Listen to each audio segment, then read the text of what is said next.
सेवानिवृत्त पोलीस कल्याणकारी शिखर संस्थेच्या वतीने शासनास पोलिसांचे अनेक ज्वलंत प्रश्नासाठी लेखी पत्राद्वारे मागणी केलेली आहे। तसेच आमची मागणीचा विचार न झाले संदर्भ क्रमांक 1 अन्वये, परंतु शासनाने अद्यापही मागणीचा विचार केलेला नाही। ज्या राज्यातील पोलीस बांधवांनी भल्या राजकीय पक्षांची व इतर सामाजिक संस्थेची आंदोलने उत्तम रीतीने सांभाळून शांतता सुव्यवस्था उत्तम ठेवली, त्या पोलिसांना त्यांचे हक्काचे मागणीसाठी रस्त्यावर आंदोलन करावे लागत आहे। मागण्याचा विचार न झाल्यास दिनांक 26 जानेवारी 2025 पासून थोर समाजसेवक अण्णा हजारे यांना भेटून त्यांचे तिसऱ्यांदा आशीर्वाद घेऊन राळेगण सिद्धी, तालुका पारनेर, जिल्हा अहमदनगर येथील अण्णाचे निवासस्थान असलेले मंदिरासमोर आमरण उपोषण करण्यात येईल, असा इशारा देण्यात आला। पहिल्यांदा मी आपल्या पत्रकार बांधवांचे मनापासून आभार मानतो की आम्हाला वाचा फोडणारे तुम्हीच आहात। आम्ही यांच्याकडे पोलिसांच्या ज्या सेवानिवृत्तीनंतरच्या ज्या अडीअडचणी आहेत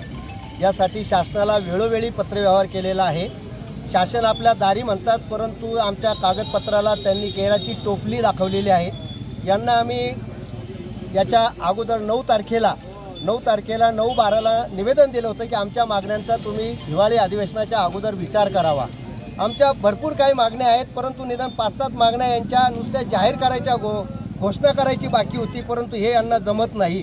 तर त्यामुळे शेवटी सेवानिवृत्त पोलीस जो लाखो लोकांचा मोर्चा समवण्याची ताकद ह्या पोलिसांमध्ये आहे, त्या पोलिसांना जर मोर्चाचा काढायची वेळ आली याच्यासारखं दुर्दैव कोणाचं नाही आहे। आमच्या भरपूर काही मागण्या आहेत। साहेब, आपल्याला सांगायचं जर म्हटलं, सेवानिवृत्तीनंतर आम्हाला मेडिकल सुविधा नाही आहे। आम्ही 24 तास नोकरी करतो। आमच्या लोकांना अनेक आजार व्याधी यामुळे जडलेले आहेत। 4 तास अतिरिक्त। Santosh Deshmukh, the sting operation news, Wardha.